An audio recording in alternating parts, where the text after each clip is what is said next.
কখনো না। হ্যাঁ, কখনোই না। কারো শিক্ষাগত যোগ্যতা, তার পেশা, তার পোশাক আশাক বা তার কথাবার্তা দেখে কখনোই বিচার করতে যেও না। শিক্ষা মানেই শুধু কোট প্যান্ট পরা বা বলবল করে ইংরেজি বলার নাম নয়। অনেক পুঁথিগত শিক্ষিত মানুষ আছে যারা তাদের নিজেদের অস্তিত্ব বজায় রাখতে গিয়ে অন্যের পা চাটতেও দ্বিধা করে না।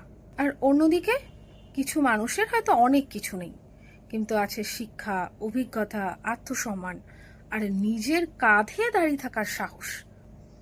তারা না কারোর সামনে মাথা নত করে না, কারণ তারা জানে তাদের মেধা, পরিশ্রম এবং শিক্ষা কারুর চাটুকারিতার জন্য সে পায়নি, তার নিজের পরিশ্রমেই পেয়েছে।